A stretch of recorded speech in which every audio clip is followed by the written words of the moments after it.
سیدنا انس رضی اللہ عنہ سے روایت ہے کہ رسول اللہ صلی اللہ علیہ وسلم نے فرمایا، بے شک ہر دین کی ایک خصلت ہوتی ہے، ایک خلق ہے، ایک عادت ہے، ایک پہچان ہے، اور اسلام کی خصلت، اسلام کی کوالٹی حیا ہے۔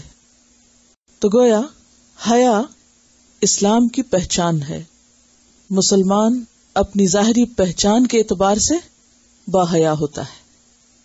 تو انس بن مالک رضی اللہ عنہ یہ روایت کرتے ہیں کہ آپ صلی اللہ علیہ وسلم نے یہ بتایا کہ ہر دین کا، یعنی ہر ریلیجن کا کوئی نہ کوئی ایک امتیازی نشان ہوتا ہے کہ جس کی وجہ سے وہ پہچانا جاتا ہے، اور اسلام کی پہچان کس میں ہے؟ حیا میں۔ اور حیا اگرچہ اندر کی ایک کیفیت ہے، لیکن براہ راست انسان کے عمل پر اثر انداز ہوتی ہے۔ تو گویا اس سے پہلی بات تو یہ پتہ چلتی ہے کہ ایمان محض ایک ایبسٹریکٹ چیز نہیں، بلکہ اس کا تعلق عمل سے ہے۔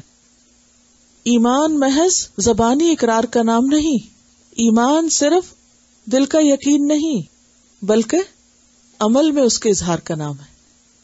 سیدنا ابو ہریرہ رضی اللہ عنہ سے روایت ہے کہ رسول اللہ صلی اللہ علیہ وسلم نے فرمایا، حیا ایمان میں سے ہے، اور ایمان جنت میں لے جاتا ہے، اور بے حیائی کوڑا کرکٹ ہے، اور کوڑا کرکٹ آگ میں لے جاتا ہے۔